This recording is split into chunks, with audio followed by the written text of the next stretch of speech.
गौरी सीताराम प्रेमानंदे अगवारे हरि हरि बोलो निताई गौरी सीताराम प्रेमानंदे अगवारे हरि हरि बोलो निताई गौरी सीताराम प्रेमानंदे अगवारे हरि हरि बोलो हइयाছে समवेत भक्तबिंदेर चरणे आमार कोटि कोटि दंडवत प्रणिपात। श्री चैतन्य चैतामृतेर मध्यलीलाय रूप गोस्वामीर प्रति महाप्रभु যে পরম করুণা তাই কয়েকটি সপ্তাহ ধরে আপনাদের কাছে বর্ণনা করছি। মহাপ্রভু প্রয়াগের দশাশ্বমেধ ঘাটে রূপ গোস্বামীকে একান্তে পেয়ে ভক্তিতত্ত্বের কত কথা শোনালেন। শুধু তাই নয়, সেই সঙ্গে कृपामृतेन अभिषेचेत कृपारूप अमृत द्वारा ताके अभिषिक्त करलेन जाते रूप गोस्वामी पान तार मनेर अभिलाष जगते प्रवर्तन करते पारेन। श्री चैतन्य मनोभीष्टं स्थापितं येन भूतले सो अयं रूप कदामोच्चं ददाति सपदान्तिकम्। प्रेम भक्ति चंद्रिकार ग्रंथकार नरोत्तम ठाकुर एक बार रूपानुग पद्धतिते भजनेर कथा लिखेছেন এই प्रेम भक्ति चंद्रिकाয়। যারা এই प्रेम भक्ति चंद्रिका পড়েছেন তারা দেখবেন रूप गोस्वामीर प्रदर्शित पथे ताई प्रथमेई रूपेर वर्णना करेছেন। श्री चैतन्येर मनेर अभिलाष जिनि पृथिवीते स्थापित करेছেন সেই रूप कबे आमाके तार चरणेर नैकट्य पदान्तिकम चरणेर नैकट्य दान करबेन। रूप गोस्वामीर कृपा निये नरोत्तम ठाकुर प्रेम भक्ति चंद्रिका रचना करेছেন। महाप्रभुर चारटी दान भालो करे मने राखबेन, चारटी दान महाप्रभु। एकटी दान तार नाम, दो नम्बर दान तार प्रेम, तीन नम्बर दान बृंदावन माधुरीते प्रवेश, चार नम्बर राधा रानी प्रेम माधुर्य सीमा जगत के देखा। चैतन्य चंद्रामृत में प्रबोधानंद सरस्वती बोलছেন प्रेम नामा अद्भुतार्थ कश्यपा श्रवण पथगत। प्रेम कथाटा कঞ্জরার শ্রবণ পথগত হয়েছিল আমার মহাপ্রভু পূর্বে। কে শুনেছিল যে প্রেম যে পঞ্চম পুরুষার্থ, এটা কে শুনেছিল? কোনো অবতার শোনার নাই, কোনো ভগবান শোনার নাই, কোনো শাস্ত্র শোনার নাই। গৌরহরি প্রথম শোনালেন যে মুক্তি নয়, প্রেমই পঞ্চম পুরুষার্থ। পঞ্চম পুরুষার্থ প্রেম মহাধন। বললেন মুক্তির উপরেও রয়েছে প্রেম। এটি বেদ গোপ্য কথা। আত্মানং প্রিয়ম ইত্যুপাসিত, সমস্ত বেদের বক্তব্য ভগবান শ্রীহরিকে প্রিয় জ্ঞানে উপাসনা করবে। প্রিয় জ্ঞানে উপাসনা হলে প্রেমের পথে উপাসনা হয়। তাই ভগবানকে প্রিয় জ্ঞানী উপাসনা, প্রেমের পথে উপাসনার কথা বেদ বলেছেন, এ কথা কেউই জানতো না, কেউ বলেন নাই। আমার মহাপ্রভু প্রথম জগৎকে শোনালেন, প্রেম নামা অদ্ভুত কশ্যবা শ্রবণ পথগত। কার কর্ণগোচর হয়েছিল এই প্রেম কথাটা? নামনাং মহিম্ন কো বা বেত্তা, নামের মহিমা কে বা জানতো আমার মহাপ্রভুর আগে? রাম নামও ছিল, কৃষ্ণ নামও ছিল, হরি নামও ছিল। আমরা চৈতন্য ভাগবত পড়ে দেখবেন, হরিনদী গ্রামের ব্রাহ্মণ বলছেন হরিদাস ঠাকুরকে, তোমরা দিনরাত হরিনাম করছো, একাদশ দিন করবে, গঙ্গা সাংখ্য থেকে করবে, সবসময় তো হরিনাম করছো তোমরা। তাহলে হরিনাম কৃষ্ণ নাম ছিল, কিন্তু সবসময় হতো না, কখনো কখনো কোনো উপলক্ষে হতো। তাহলে দেখুন এই নামের মহিমা কে জানতো যদি আবার মহাপ্রভু না আসতেন? বলেন কলিতে নামই একমাত্র সার, এটাই আমার মহাপ্রভুর পরম দান। সমস্ত শাস্ত্র নামকে কলিকালে যজ্ঞ বলেছেন। গীতাতে ভগবান বলছেন যজ্ঞানাং জপযজ্ঞ অস্মি, যত যত যজ্ঞ আছে সমস্ত যজ্ঞের মধ্যে আমি জপযজ্ঞ। জপটা কার হয়? নামেরই জপ হয়। তাহলে জপযজ্ঞ ভগবান। তাহলে নামের মহিমা আমরা জানতাম না, নাম ছিল বটে কিন্তু নামের মহিমা আমরা জানতাম না। আমার মহাপ্রভু কৃপা করে জনে জনে ঘরে ঘরে, ব্রাহ্মণ থেকে চণ্ডাল, ধনবান থেকে ধনহীন, পুণ্যবান থেকে পাপিষ্ঠ, দুর্ভাগা থেকে ভাগ্যবান, সকলকে দান করেছেন। নির্বিচারে দান, জাতি ধর্ম বর্ণ কোনো কিছুর অপেক্ষাই করেন নাই, কাল প্রতীক্ষা করে নাই, সকলকেই প্রেম দান করেছেন নির্বিচারে। তাই নামনাং মহিম্ন কোবা বেত্তা। আর বৃন্দাবন মহামাধুরীষু কশ্যবা প্রবেশ, বৃন্দাবনের মাধুর্যে কারই বা প্রবেশাধিকার ছিল? বাসুদেব ঘোষ গানে বলছেন, মধুর বৃন্দা বিপিন মাধুরী প্রবেশ চাতুরী সার, বড় যুবতী ভাবের আরতি সকতি হইত কার। যদি আমার গৌরাঙ্গ না হতো কেমন হইত, কেমন ধরিতাম এদের। আমার শিরাধার মহিমা রস সিন্ধু সীমা, জগতে জানাত কে। মধুর বৃন্দা বিপিন মাধুরী প্রবেশ চাতুরী সার, বড় যুবতী ভাবের আরতি সকতি হইত কার। যদি গৌর না আসিত, আমার গৌর যদি না আসতেন, তাহলে এই মধুর বৃন্দাবন বিপিন মাধুরীতে কার বা প্রবেশ অধিকার ছিল? বুঝবাসী ছাড়া। আমার গৌর হরির করুণার দান। তাই মনে রাখবেন, এই যে প্রভেদ ঠাকুর জানিয়েছে কত বড় অবদান।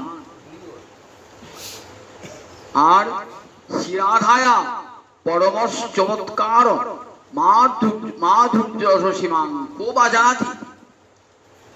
আমার রাধা রানীর প্রেম মাধুর্য সীমা এটা জগতে কে জানতো? রাধারানীর যে এত মহিমা জগতে কে জানাতো? শাস্ত্রে লেখাই থাকতো, কেউ জানতো না যদি আমার মহাপ্রভু না আসতো। শিরাধার মহিমা রস সিন্ধু সীমা, জগতে জানাতো কে। আমরা জানলাম মহাপ্রভু জগৎকে জানালেন রাধারানীর প্রেম রস সীমা কত। এক এব গৌরচন্দ্র পরম করুণয়া সর্বম আবিষ্কার। একমাত্র এক এব অব্যয়টা দিয়েছেন, একমাত্র গৌর হরি পরম করুণয়া পরম করুণায় জগৎকে দান করলেন। এই চারটে জিনিস দান করলেন, মনে থাকবে। একটি নাম হরিনাম, নির্বিচারে দান হরিনাম। একসঙ্গে বসে ব্রাহ্মণ চণ্ডাল হরিনাম করছেন, যজ্ঞের আরম্ভে মধ্যে শেষে সর্বত্র হরিনাম।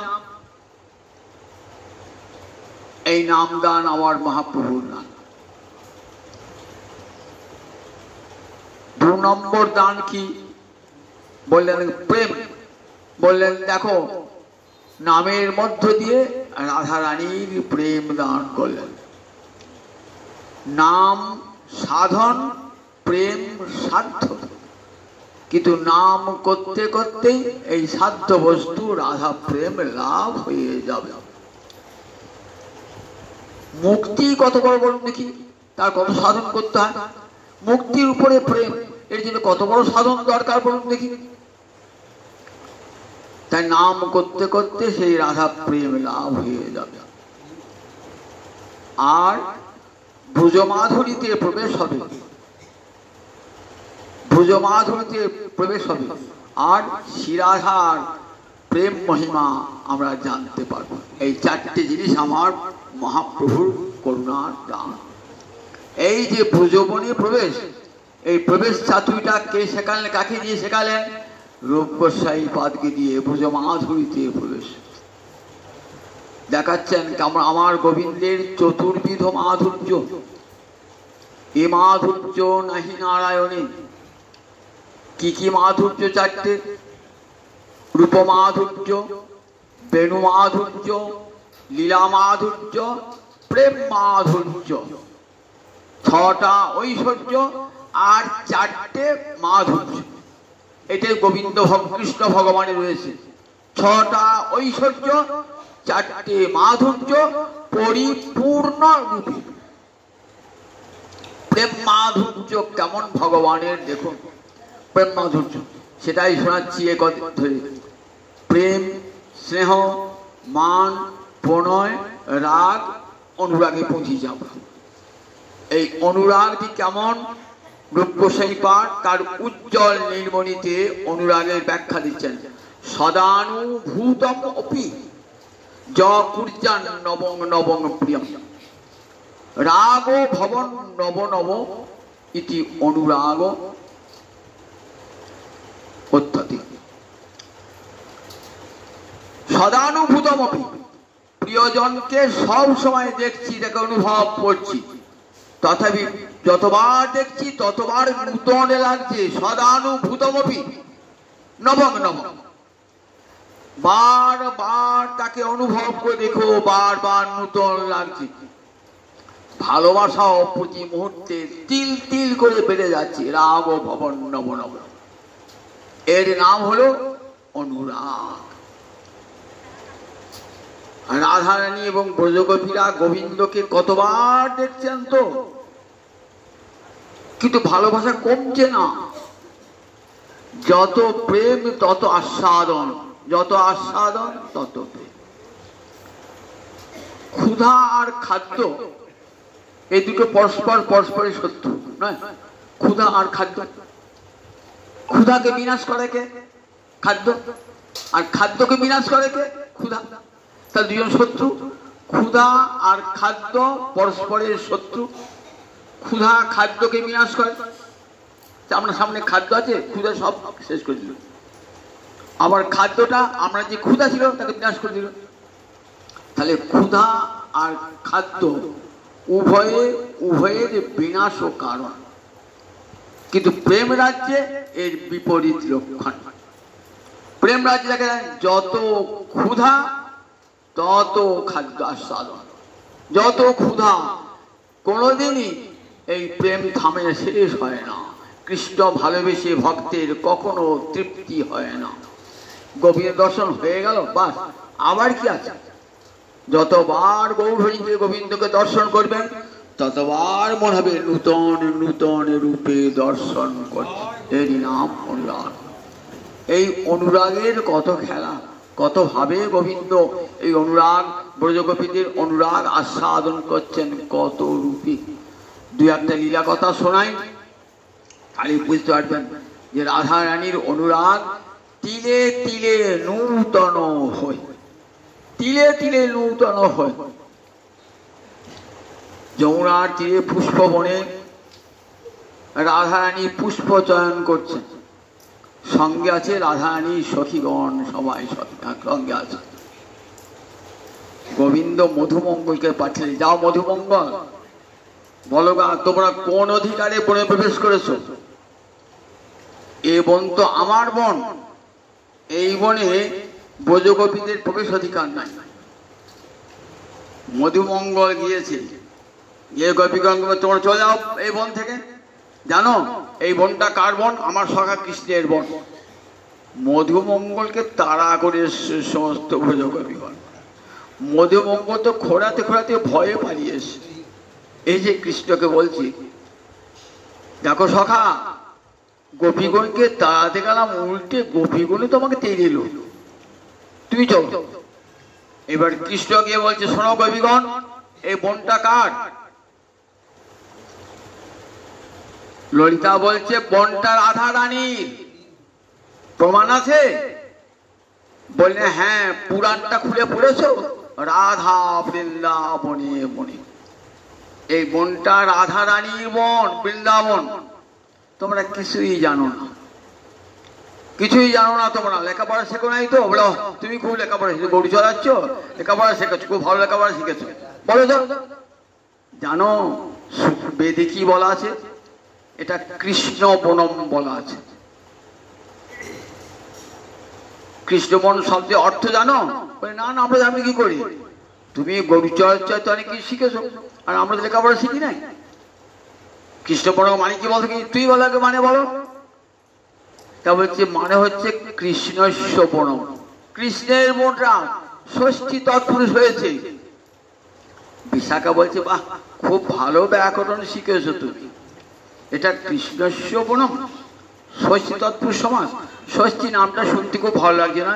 চন্দ্রাবলী নাম ষষ্ঠী, তাই ইঙ্গিত দিয়ে বলছেন ও ষষ্ঠী নামটা, ষষ্ঠী আর তৎপুরুষ তস্য পুরুষ, তুমি তো ষষ্ঠীর পুরুষ, সেই জন্য ষষ্ঠী তৎপুরুষ বলতে খুব ভালো লাগছে।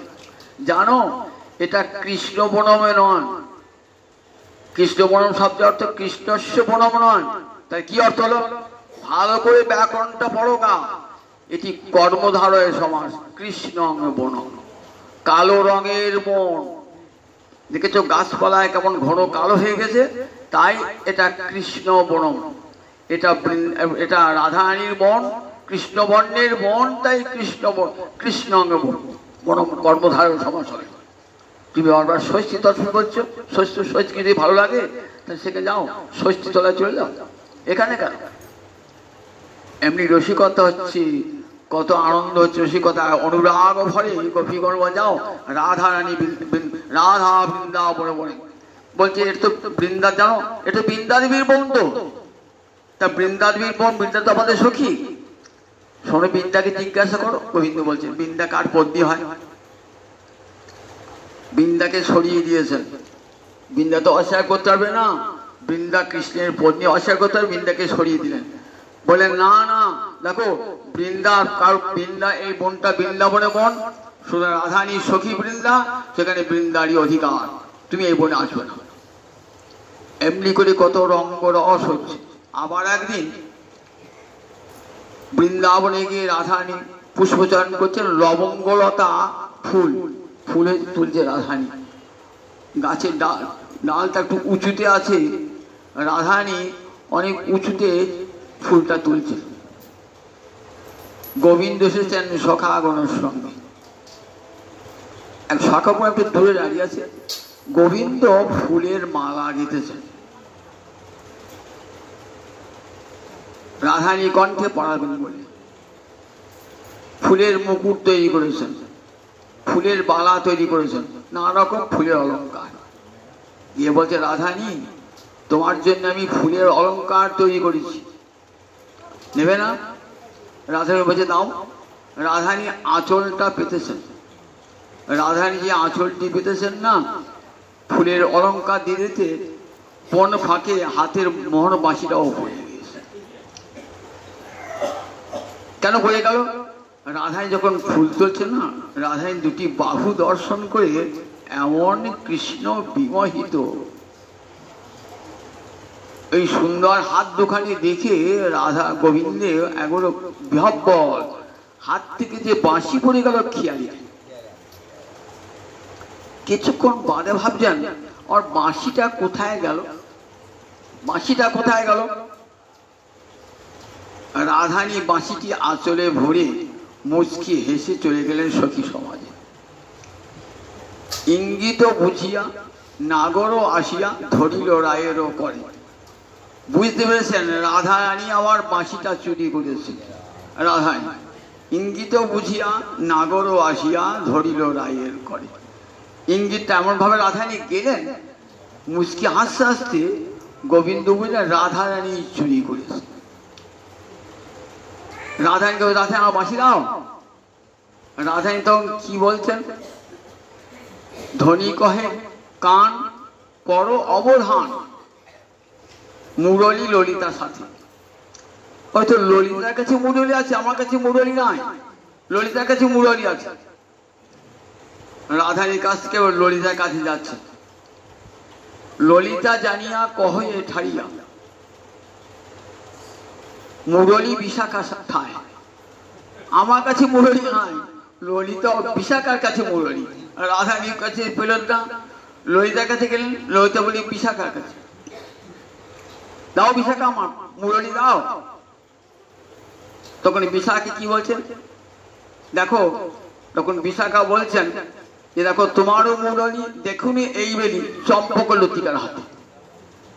এখন দেখলাম ওই তোমার মুরলীটা চম্পক লতিকার হাতে। চম্পক লতার কাছে গিয়েছেন, চম্পক লতা বলছেন যে দেখো তুঙ্গবিদ্যা বাঁশিটা নিয়ে ইন্দুলেখাকে দিয়ে কোথায় চলে গেল। রাধা নিয়ে গোবিন্দ একের পর আগ যাচ্ছেন, মুরলী আর পাচ্ছেন। সখীরা এসে বসেছেন একটা মালতী কুঞ্জ পাশে, মাধবী কুঞ্জের পাশে ব্যক্তি বসেছেন। গোবিন্দ হাহুতাশ করে ঘুরবে, আমার বাঁশি কোথায় গেল, আমার বাঁশি কোথায় গেল, বাঁশি কোথায় গেল। শোনো নাগর, একটা বাঁশি ওই তরল বাঁশের বাঁশি ওর কত দাম, ওটা কোনো দাম আছে নাকি? আমার কাছে বলবো, আমি তোমাকে অনেক বাঁশি দিয়ে দেবো, একটা বাঁশি দিয়ে কি হবে? বাঁশি আর খুঁজে পাচ্ছেন না। ললিতা বিশাখা সব হাসাহাসি করছেন, বাঁশিটা আর দিচ্ছেন না। তখন পদকর্তা শশী শেখর ইঙ্গিতে জানিয়া কি করলেন, বাঁশিটি এনে দিলেন। বললেন ইঙ্গিতে শোনালেন বাঁশিটি আছে রাধারানীর কাছে, ইঙ্গিতে আনলেন। তখন রাধারানীর কাছে বলেছেন, রাধারানী আমাকে বাঁশিটা দাও বুঝিয়ে। দেখো কানু কহে ধ্বনি, দেখো যতদিন জিয়ব এই নাগর কান ততদিন গাওব তুহারি নাম। দেখো বাঁশিটা আমাকে দাও, যতদিন বাঁচবো তোমার নাম আমি করব। এই বাঁশি রাধারানী বাঁশিটা নিয়েছেন, ভাবছেন বাঁশিটাকে বলছেন যে বাঁশি তোর লজ্জা হয় না, খলের বদনে থাকো, নাম ধরি সদা রাখো, গুরুজন করে অপযশ। খল হয় যেই জন সে করে খলপনা, তুমি কেন হও তার বশ। বাঁশিটাকে বলছে হাতে নিয়ে, দেখো বাঁশি কৃষ্ণ খলের বদনে থাকো তো, কৃষ্ণ মানে কৃষ্ণ খল দুষ্ট ব্যক্তি, তার বদনে থাকো তো, আর রাধা রাধা নাম ধরে ডাকছো। এদিকে আমাদের কি দশা হচ্ছে জানো তো, রাধার নাম ধরে আমাদের গুরুজনা করে অপযশ। যে খল হয়, খল হয় যেই জন সেই করে খলপনা। খল খল ব্যক্তি যে সে খলপনা কোনই ছাড়ে না। তুমি কেন হও তার বশ, তুমি কেন তার বশ হও। বলে রাধারানী বাঁশিটি নিয়েছেন, বাঁশিটিকে ফেলে দেবো। এই বাঁশি কি করে, ঘর ছাড়িয়ে নিয়ে আসে। সখী সঙ্গে রূপের কথা কইতেছিল বসি, হেন কালে রাধা নামে বাজল মোহন বাঁশি। যেই বাঁশি বিজুল্ল আর রাধারানী ঘরে থাকতে পারলেন না। বাঁশি তো ডাকছে রাধারানী, এবার বাহির হও রায়। বাঁশি তুমি আরিবে জোনা করি অহংকার সর্প হইয়া ধ্বংসিলে যে শ্রবণে আমার। বাঁশি আর বেজো না। দেখো সাপ যেমন দংশন করলে যেমন জ্বালা হয়, ওই বংশী রস আমার তেমনি হৃদয়ে জ্বালা হচ্ছে। তরলে জনম তোর, তরলে জন্ম তোর, দেখ কিছুই লাজ নাই। নিচু বংশে জন্মেছিস তো লজ্জা ঢুকে তাই। তরল বাস হচ্ছে নিচু বংশ। নিচু বংশের লোকের লজ্জা ঘৃণা ভয় কিছুই থাকে, যদি উঁচু বংশে জন্মাতিস তার থাকে। তরলে জনম তোর কিছুই লাজ নাই, ঝাড়ের না গাল পেলে সাগরে ভাষায়। তোর বংশকে উচ্ছেদ করে দাও, জানিস? তোর বংশকে, ওই তরল বংশকে, যে জানতাম কোথায় আছে ঝাড়, ওই তরল বাসের ঝাড় আমি কেটে সাগরে ভাসি। ঝাড়ের না গাল পেলে সাগরে ভাষায়। আবার বলছেন দেখ কি ধন পাইয়া বাসি করো দুটি পনা। তোকে কি ঘুষ দিয়েছে রে? তুই দুটি পনা করছিস, কি ঘুষ পেয়েছিস কিসের কাছ থেকে? কি ধন পাইয়া বাসি করো দুটি পনা, পর কি বিউঝয়ে কভু পরের বেদনা। তরলে জনম তোর হৃদয় সরল, খলের বদনে থাকি উগার গরল। তোর মনটা সরল বটে, নিজ বংশে জন্ম, তোর মনটা সরল বটে, কিন্তু খলের বুকে থাকিস তো, তাই মুখ দিয়ে গরল বেরোচ্ছে, গরল বেরোচ্ছে। হৃদয় সরল হয়ে যাবে, মুখ দিয়ে তোর গরল বেরোচ্ছে। যদুনাথ দাসে কহে বাঁশির দোষ কি, খলে জনে যা বলায় তাই বলে হে বাঁশি। যদুনাথ দাস কই বলছেন, খল জনে যা বলাবে বাঁশি তো তাই বলবে, খল জনে বলাবে। এমনি করে বংশীর প্রতি আক্ষে বানুরাগ রাধারানীর বংশী কৃষ্ণের অধর থেকে। কেন রাধা রাধা নাম ধরে ডাকো তুমি, গুরুজন আমাদের অপযশ করে। অনুরাগের চরম সীমায় এমনি বংশী মাধুরী আস্বাদন করছেন, বংশী হরণ লীলা আস্বাদন করছেন ভোজগোপী এবং গোবিন্দের সঙ্গে। অনুরাগের চরম সীমায় এই প্রেম মাধুর্য গোবিন্দে, এত এত অপূর্ব প্রেম মাধুর্য বৃন্দাবন লীলায়, এই মাধুর্য শ্যাম সুন্দরের। জলকেলী লীলা হচ্ছে, রাধা কুণ্ডে জলকেলী হচ্ছে। জলকেলী হতে হতে পণ্ডেকে খেলাতো, বললে বেশ কে আগে দেবে, আগে রাধারানী জল ছেটা। রাধারানী জল ছেটাচ্ছে, রাধা কুণ্ডে নেমে কৃষ্ণ অঙ্গে জল ছেটাচ্ছে। কৃষ্ণ পিছনে হয়ে দাঁড়িয়েছে, পিছনে দাঁড়িয়েছে, আর রাধারানী জল ছেড়েছে, কিন্তু কৃষ্ণের চোখে দিচ্ছে না। কারণ কৃষ্ণের চোখে দিচ্ছে না, কৃষ্ণের চোখে দিলে কৃষ্ণের চোখে কষ্ট হয় বলে রাধারানী কৃষ্ণের চোখে জলটা দিচ্ছেন না, গায়ে দিচ্ছেন, পিছনে দিচ্ছেন।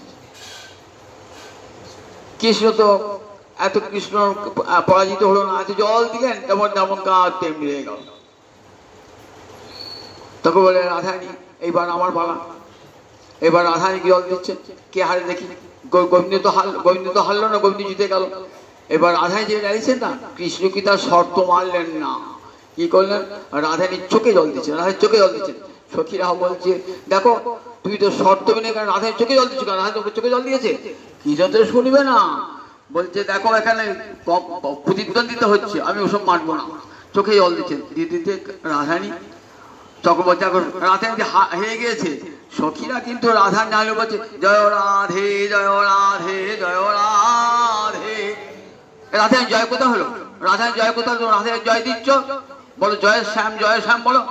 বলছি ওটা আমাদের মুখ কোনোদিন আসবে না, সারা বৃন্দাবনে কোথাও মুখে আসবে না। জয় কৃষ্ণ জয় শ্যাম কোথাও বৃন্দাবনে নাই। আমরা রাধারানী হারলেও জয়, রাধারানী জিতলেও জয়, জয় রাধে জয় রাধে। রাধারানী গিয়ে লুকিয়ে পড়েছেন, আর রাধাকে দেখা যাচ্ছে না, কোথায় গিয়েছেন। রাধা কুণ্ডে যেখানে যেখানে স্বর্ণকমল ফুটেছে সেখানে গিয়ে রাধারানী লুকিয়ে পড়েছেন। আমাদের সখী কোথা লোকালে দেখো, হারিয়ে গেল, সখী খুঁজে এনে দাও, আমাদের সখী খুঁজে এনে দাও। গোবিন্দ ভাই ঠিক আছে, কোথাও তো খুঁজে পাচ্ছেন না রাধারানীকে। কোথায় ঢুকেছেন? যেখানে স্বর্ণ কমল ফুটেছে, রাধারানী মুখটিও স্বর্ণ কমলের মতন, তো একবার বুঝতেই পারা যাচ্ছে না। গোবিন্দ গিয়ে স্বর্ণ কমলের বণিকে দাঁড়িয়ে আছেন, দেখছেন ভ্রমরগুলো এতক্ষণ আসল পদ্মে বসেছিল, সেখান থেকে উঠে রাধারানী বদন পদ্মে বসে, বলছে এইটি আসল পদ্ম। আর রাধারানীর বদনটাকে বলছে এইটি আসল পদ্ম সব। তখনই সঙ্গে সঙ্গে রাধারানীকে ধরেছেন, এই যে তোমাদের সখী, দেখো তো, আমাকে ধরো দেখি একবার। বলছে ঠিক আছে, তুমি জলে আমাকে যাও দেখি, তোমাকে ধরে ফেলবো। তখন সমস্ত সখীরা এমন করে দুটি বেষ্টন তৈরি করেছেন না, সব ললিতা বেশি দেখবি কোনো মতেই ফাঁক দিয়ে জল বেরোতে না পারে, এমন করে ঘিরে ধর।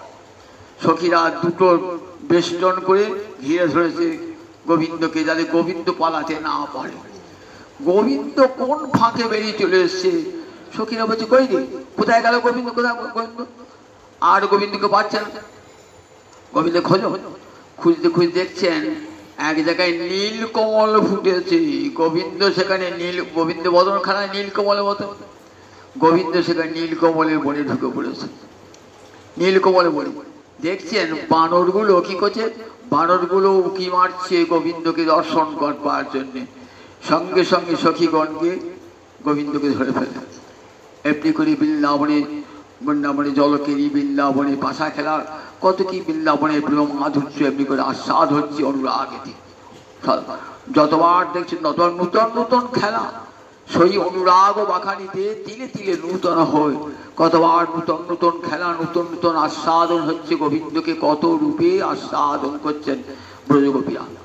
এই অনুরাগ যখন একটু বেড়ে যায় তখন তার কি নাম হয় বলছেন, তখন তার নাম হয় ভাব। অনুরাগ সসংবেদ্য দশাং প্রাপ্য প্রকাশিত, যাবদাস্য বৃত্তিশ্চেদ ভাব ইত্যবিধি। এই ভাব আর মহাভাব একই জিনিস। রূপ গোস্বাইপাদ ভাব বলেছেন, মহাভাব বলেন নাই। কবিরাজ গোস্বাইপাদ ভাবের একটা স্তর করেছেন মহাভাব। এই ভাবেতে কি হয়, অনুরাগ ও সসংবেদ্য দশাং প্রাপ্য। অনুরাগ শুধু নিজেকেই জানে, কে নায়ক কে নায়িকা নাই, শুধু আস্বাদনটা। রসগোল্লা আর জিহ্বা দুটো পৃথক থাকে তো, তবে আস্বাদনটা হয়। কিন্তু যখন যখন রসগোল্লার রসটা আস্বাদন করছেন তখন জিহ্বারও খেয়াল নাই আর রসগোল্লারও খেয়াল নাই, তখন আস্বাদনটাই রয়েছে। অনুরাগও ঠিক, কে রমণী কে রমণ, কে নায়ক কে নায়িকা, এ অনুরাগের চরম সীমায় এ বোধ আর নাই। কেবল শুধু প্রেমী বিদ্যমান, অনুরাগ বিদ্যমান রয়েছেন একমাত্র। এই অবস্থা কি ভাব। এই ভাব অবস্থায় দেখুন কি হয়, তার দুটো স্তর, অধিরূঢ় আর রূঢ়। অধিরূঢ় অবস্থায় কাদের মধ্যে আছে রূঢ় আছে একমাত্র ব্রজ রাধারানীর গণের মধ্যে আছে রূঢ় ভাব। তারা এক মুহূর্ত কৃষ্ণ দর্শন না করে থাকতে পারে না, এক মুহূর্ত কৃষ্ণ দর্শন না করে। নিমেষের অসহ্যতা, এক নিমেষ তারা কৃষ্ণ বিরহ সহ্য করতে পারেন না। পলকে বলয় করে, যেমন মহাপ্রভু কাঁদছেন গম্ভীরা মন্দিরেতে, কি বলে কাঁদছেন দেখুন, ঠিক ওই গোপীগণের ভাবটি নিয়ে। যুগায়িতং নিমিষেন চক্ষুষা প্লাবিসায়িতং শূন্যায়িতং জগৎ সর্বং গোবিন্দ বিরহেণ মে, গোবিন্দ বিরহেণ মে। যুগায়িতং নিমিষেন, একটা নিমেষকে মনে হচ্ছে একটা যুগ যেন কৃষ্ণ দেখি না। একটা নিমেষ, নিমেষ মানে চোখে একটা পলক পড়তে যেটুকু সময় লাগে তাকে বলে নিমেষ। যুগায়িতং নিমিষেন, একটা নিমেষকে মনে হচ্ছে এক যুগ কৃষ্ণ দেখি নাই। চক্ষুষা প্লাবিসায়িতং, দু চোখে নেমেছে বর্ষার জলধারা। শূন্যায়িতং জগৎ সর্বং গোবিন্দ বিরহেণ মে। শূন্যায়িতং জগৎ সর্বং, জগৎটাকে শূন্য বলে মনে হচ্ছে কৃষ্ণ বিরহে।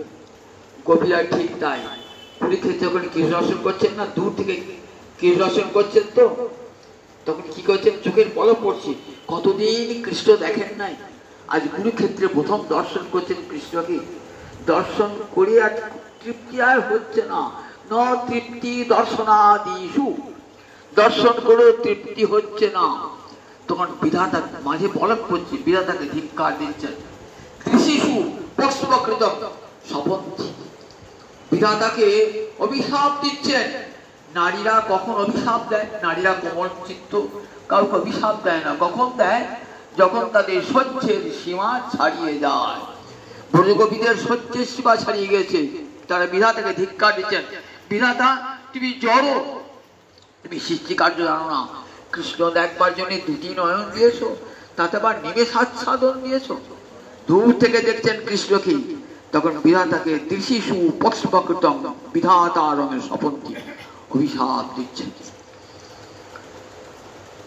এই যে রূঢ়ভাবে লক্ষণ, এক মুহূর্ত কৃষ্ণ দর্শন না করিয়ে থাকতে পারছেন না। অধিরূঢ় ভাবে কি দেখতে হয়? উড়ো ভাব থেকে একমাত্র রাধানীতেই এই অধিরূঢ় ভাব বিদ্যমান। অধিরূঢ় ভাবেতে রাধানী কেমন অবস্থাটি? কৃষ্ণ বিরহ জ্বালা এক মুহূর্ত রাধানী সহ্য করতে পারেন না। প্রতি মুহূর্তে যখন রাধানী চরম নিজে আর্থিতে চরম আর্থি রয়েছে রাধানী, তাতে কৃষ্ণের যেন কোনো অমঙ্গল না হয়, অকল্যাণ যেন না হয়, কৃষ্ণের যেন কোনো অমঙ্গল হয়। নিজের যত দুঃখ কষ্ট হয়ে হোক না কেন, কৃষ্ণের যেন কোনো অমঙ্গল না হয়। নিজের চরম আর্তিতেও কৃষ্ণের প্রতি ভালোবাসা। এরকম দেখুন, উদ্ধব বলছেন, রাধারানী আমি তো মথুরায় ফিরে যাবো, বলো কৃষ্ণকে কি বলতে হবে। রাধারানী বলছেন, দেখো উদ্ধব, কৃষ্ণকে আমাদের দুঃখের কথা বলো না। আমরা যত দুঃখ পাই না কেন, কৃষ্ণ যেন সে দুঃখ না পায়, কৃষ্ণ যেন দুঃখ না পায়। আমাদের দুঃখের কথা শুনে হয়তো কৃষ্ণ দুঃখ পাবে, আমরা চাই না কৃষ্ণ বিন্দু মাত্র দুঃখ প্রাপ্ত হোক। আবার কৃষ্ণ বনে বনে ঘুরে বেড়াচ্ছেন, তো সেই গোপী গীতে আছে, অটতি যৎ ভবানন্দী কাননম, অটতি যৎ ভবানন্দী কাননম। বলছে তখন যখন তুই বনে বনে ঘুরে বেড়াও, তখন আমরা কি ভাবি যে দেখো তোমার দুটো চরণ এত সুকোমল চরণ, আমরা বক্ষে নিয়ে ধীরে ধীরে কর্কশেষু স্তনেষু দধিমহি শনৈ শনৈ, আমরা হৃদয়ে ধরি ধীরে ধীরে, তোমার পায়ে যেন ব্যথা না লাগে। গোপীবক্ষে চরণ দেবেন তো, তা গোপীবক্ষ বলছে আমাদের বক্ষটা এত কঠিন, তোমার চরণ দুটো বড় কোমল, তো যদি ব্যথা লাগে, তাই আমরা ধীরে ধীরে শনৈ শনৈ মানে ধীরে ধীরে দধিমহি স্তনেষু কর্কশেষু আমরা বক্ষে ধারণ করি। আর সেই চরণ দিয়ে তুমি বনে বনে ঘুরে বেড়াচ্ছ, আমাদের হৃদয়ে কত কষ্ট হচ্ছে। দেখেছেন, অধীর স্তরে এই অবস্থাটি হয় ব্রজগোপীদের অধীর স্তরে। আটটি সম্পত্তি এক মুহূর্ত যেন গোবিন্দের বিন্দুমাত্র কষ্ট না হয়। এর পরের স্তরটার নাম হচ্ছে অধীর স্তরের পর নাম হচ্ছে মাদন আর মোদন। মোদন হয় কখন? না মিলনে। মোদন মিলনে, মাদন বিরহে। আমরা দেখি মিলনকালে রাধা গোবিন্দ যখন মিলন হয় তখন কত সুখ হয়, আর যখন বিরহ হয় কত দুঃখ হয়। পার্বতী জিজ্ঞাসা করছে মহাদেবকে, আচ্ছা কৃষ্ণ ভালোবেসে রাধারানীর অন্তরের সুখটা কেমন হয় বলতো মহাদেব, আর কৃষ্ণ বিরহে রাধারানীর অন্তরের দুঃখটা কত হয়? শুনবে দেবী, কৃষ্ণ ভালোবেসে রাধারানীর অন্তরে কতখানি সুখ হয়, শুনবে। বলছে দেখো, অনন্ত কোটি ব্রহ্মাণ্ডের অনন্ত কোটি মানুষের যত সুখ আছে, ভূত ভবিষ্যৎ বর্তমান কালে যত সুখ আছে, সেই সুখগুলিকে এক জায়গায় করো, আর রাধারানীর সুখটা এক জায়গায় করো। রাধারানীর সুখটা কেমন হবে? হিমালয় পর্বতের মতো। আর অনন্ত কোটি ব্রহ্মাণ্ডের অনন্ত কোটি মানুষের ভূত ভবিষ্যৎ বর্তমানের সুখটা হবে সামান্য একটা বিন্দুর মতো। এখানে বুঝতে পারছো রাধারানী কৃষ্ণ ভালোবেসে কতখানা সুখ হয়, দুঃখ কত হয়। বলেন পৃথিবীতে অনন্ত কোটি ব্রহ্মাণ্ডের অনন্ত কোটি কালের অনন্ত কোটি মানুষের যত দুঃখ, ভূত ভবিষ্যৎ বর্তমানে যত দুঃখ, সব এক জায়গায় করো, আর রাধারানীর দুঃখ এক জায়গায় করো। রাধারানীর দুঃখ হবে হিমালয় পর্বতের মতো, আর অনন্তকোটি ব্রহ্মাণ্ডের দুঃখ হবে সামান্য এক বিন্দুর মতো। তাহলে কৃষ্ণ ভালোবেসে কেমন সুখটা হয় এই মদনেতে। যখন মদনে আমরা দেখতে পাই মদনে রাধারানী কেমন সুখ, যখন কুরুক্ষেত্র দর্শন হচ্ছে তো তখন রাধারানীর সঙ্গে গোবিন্দের মিলন হবে কিরকম দেখুন। ব্রজের দ্বারকার মহিষীরা তারা ভাবছেন রাধারানী এসেছে শুনেছি, বৃন্দাবন থেকে ব্রজগোপীর দল এসেছে, তা রাধারানী একবার দেখবো কেমন। দ্বারকা মহিষীরা সত্যভামা রুক্মিণী এরা সব বলছে গোবিন্দকে দেখাবে, রাধারানী দেখাবে। বলছে রাধারানীকে দেখতে পারবে না, পারবে না তোমরা, রাধারানীকে দেখার মতো চোখ তোমাদের নাই, দেখাও না, তুমি কৃপা করে একবার রাধারানীকে দেখাও না। তুমি রাধারানী বলো, আমি তো কোনো রাধারানীকে দেখি নাই, রাধাকে দেখবো। রাধারানী প্রভাস তীর্থে স্নান করে আসছেন, সখীরা রাধারানীকে নিয়ে আসছেন কেমন করে, পালকিতে চাপিয়ে নিয়ে আসছেন। রাধারানী তুই কম কিসের, সত্যভামা রুক্মিণী পালকিতে করে এসেছে, আমরাও তোকে পালকি করিয়ে নিয়ে যাবো, চল, তুই তো রাজনন্দিনী। নিয়ে আসছেন, স্নান করে পালকি করে নিয়ে আসছেন। পালকির দরজাটা খোলা আছে, অনেক দূর এসেছেন, কৃষ্ণের কাছাকাছি এসেছেন। কৃষ্ণের কাছে মিলন আশায় রাধারানী অন্তর কেমন বিবশ হয়ে গেছে। দেখছেন অঙ্গ ছটা কেমন, দেখছেন সত্যভামা রুক্মিণী বৃন্দা জাম্ববতী সব 16,108 মহিষী দাঁড়িয়ে আছেন রাধারানীকে দর্শন করবার জন্য। রাধারানী দর্শন হয় না, রাধারানী অঙ্গ ছটাটুকু দর্শন করেছেন। দর্শন করি সঙ্গে সঙ্গে এইখানে একেবারে মূর্ছাগত 16,108 মহিষী। আর রাধারানীর রূপ দেখবার ক্ষমতা হলো না, রাধারানীর অঙ্গ দুটিতে ওইখানে মূর্ছিত হয়ে পড়লেন। সখীগণ বলছে দেখ রাধারানী, তো রূপের ছটাতেই দেখ, রূপের ছটাতেই 16,108 মহিষী দেখ এইখানে মূর্ছিত হয়ে পড়েছে। রাধারানী রূপের অহংকার নাই তো, আমি তোমারও গরবে গরবিনী হাম রূপসী তোমারও রূপী। যে রূপ গোবিন্দকে টলিয়ে দেয়, পুরুষোত্তম গোবিন্দকে, সেই রূপের মহিমা আমার বলতে, কিন্তু বিন্দুমাত্র অহংকার নাই রাধারানী, সেই রূপের অহংকার নাই। এত রূপ হয়েও রূপের অহংকার নাই। তোমারে গরবে গরবিনী হাম রূপসী তোমারও রূপী, তোমার রূপেই তো আমি রূপসী। বললেন নামা, পালকি নামা। পালকি নামিয়েছেন।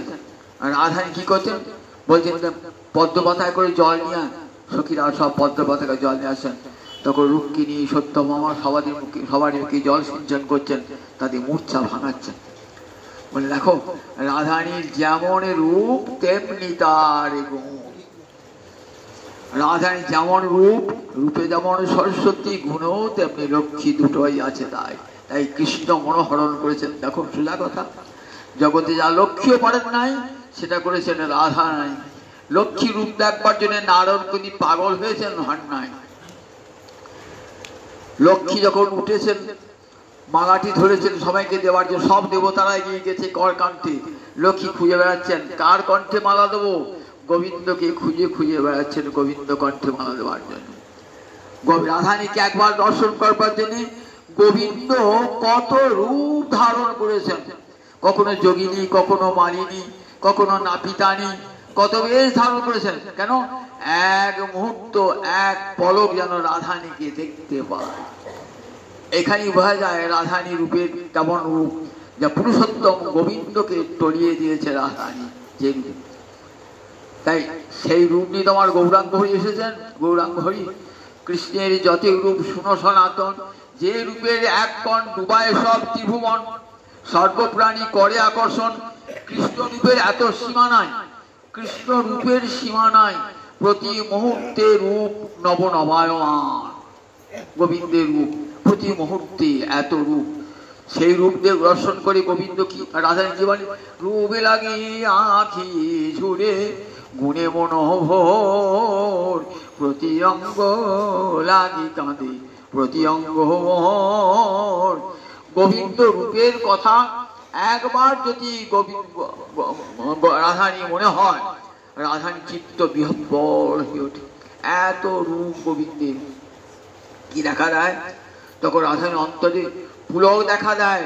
মনে মনে চিন্তা করে, দেখে নাই, মনে মনে চিন্তা করে, গুরু গরবিত মাঝে যদি থাকি সখী সঙ্গে, পুলকে পুরয়ে অঙ্গ শ্যাম পর সঙ্গে।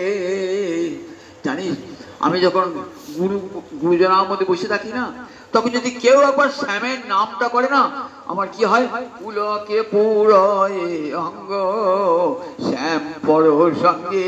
শ্যামের নাম শুনলি আমার অঙ্গে পুলক দেখা দেয়। দেখেছেন তো এই মদন ভাবের এই লক্ষণ, অঙ্গে পুলক দেখা দিচ্ছে। মনে মনে কৃষ্ণ দর্শন করি, পুলক ঢাকিতে করি কত পরকার, নয়নের জল মোর বহে অনিবার। পুলকটা ঢাকবার জন্য আমি চেষ্টা করি, আমার আমার নীল বসন্তী ঢাকবার চেষ্টা করি, কিন্তু ঢাকলে কি হবে, নয়নে বহে জল অনিবার। আমার দুটি নয়ন দিয়ে জল বার হয়ে যায়। অষ্টসাত্ত্বিক বিকার, অশ্রু শ্বেত কম্প বর্ণ পুলক, নাম স্মরণে অষ্টসাত্ত্বিক বিকার দেখা দেয়। এই অধীনুরা ভাবেই রাধারানী অষ্টসাত্ত্বিক বিকার। কৃষ্ণ নাম পরসঙ্গে, কৃষ্ণ নাম পরসঙ্গে। সই কেবা শুনাইল শ্যাম নাম, সই কেবা শুনাইল শ্যাম নাম। বলছে দেখো, এই বৃন্দাবনেতে এতদিন আছি, এমন শ্যাম নাম কানের ভিতর দিয়া মরমে পশিল, আকুল করিল মোহর প্রাণ। প্রাণ আকুল করে তোলে। আমরা তো কৃষ্ণ নাম শুনি, আমাদের প্রাণ আকুল হয় নাকি? শ্যাম নাম শুনে কোন প্রাণ আকুল হয় না। রাধারানী প্রাণ আকুল করিল মোর প্রাণ, কিবা শুনাইল শ্যাম নাম। নামটা শুনেছেন, নামটা শুনে আত্মদান। কোথাও শুনেছেন পৃথিবীতে জগতে কোন নায়িকা নায়কের নাম শুনে আত্মদান করেছেন? নায়ককে দেখলেন না, কানা না ঘোড়া কিছুই দেখলেন না, মানুষ না হাতি না ঘোড়া দেখলেন না, ভালো বুঝতে পারলেন? একটা হাতির নামও তো শ্যাম হতে পারে। রাধারানী কেমন দেখুন, কেমন কেবা শুনাইল শ্যাম নাম, কানের ভিতরে দিয়া মরমে পশিল গো, আকুল করিল মোর প্রাণ। শ্যাম নাম তার মজ্জায় মজ্জায়, অস্থিতে অস্থিতে শ্যাম নাম, শ্যাম শ্যাম শ্যাম শ্যাম শ্যাম নাম। তাই শ্যাম নাম শুনি অন্তর কেমন কেঁদে উঠছে, আকুল করিল মোর প্রাণ। শ্যাম নামে আমার প্রাণ আকুল হয়ে উঠল। শ্যাম নামে না জানি কতে কো মধু শ্যাম নামে আছে, বদন ছাড়িতে নাহি পারে। না জানি কতে মধু শ্যাম নামে আছে গো, বদন ছাড়িতে নাহি পারে। শ্যাম নামে কি মধু আছে যে আমার বদন ছাড়তে পারে না, এক মুহূর্ত আমি ছাড়তে পারি না। সখীরা যখন সাজায় রাধারানীকে অভিসারে যাবার জন্য, তখন রাধারানী কি বলেন, আমার কাজ কি ভূষণে, কাজ কি ভূষণে, আমার নয়ন ভূষণ শ্যাম দর্শন বদন ভূষণ নামে। আমার নয়ন ভূষণ শ্যাম দর্শন বদন ভূষণ নামে। আমার দুটি নয়নের ভূষণ হলো শ্যাম দর্শন, আর বদনের ভূষণ হলো শ্যাম নাম। দেখেছেন রাধা, কাজ কি ভূষণে, আর কোনো ভূষণ চাই না, আমাকে সখী সাজাস না, কতক্ষণে শ্যাম দর্শন করব। অন্তরখানা আকুল হয়ে ওঠে। এই অনুরাগের সীমাতে, চরম সীমাতে, অধীর স্তরে যখন পৌঁছান, তখন এই অবস্থাটি হয়। মদনের মিলন, বিরহে মাদন। এই মাদন রসটি আগামীকাল আবার আগামী রবিবার প্রয়োজনীয়তা হয়। আগামী রবিবার রাধাষ্টমী, মনে থাকবে রাধাষ্টমী। ওই রাধারানী কিন্তু মনে রাখবেন রাজনন্দিনী, ওই পাটালি খাবে না কিন্তু আমাদের, বাতাসা খাবে না, ভালো মিষ্টি আনবেন রাধা রাজনন্দিনীকে খাবেন, দুটি পয়সা খরচ করবেন, ভালোবাসবে রাধারানীকে, দুটো ভালো মিষ্টি নিয়ে আসবে ওই দিনে, রাধারানীকে রাজনন্দিনীকে খাওয়াতে হবে ওই দিনে। ওই দিনে যেন। আর বুধবার থেকে এই তমালতলা মন্দিরে ভাগবত সপ্তাহ শুরু হবে। পাঠের আগে, এখানকার পাঠের আগে শেষ হয়ে যাবে। আপনার ওখানে যাবেন, বুধবার থেকে 7 দিন পর পর ভাগবত সপ্তাহ হবে, হয়ে যাবেন। আর পাঠের আগে, এখানে পাঠের আগে ওটা পাঠ শেষ হয়ে যাবে। আর আগামী রবিবার রাধাষ্টমী, ওই দিন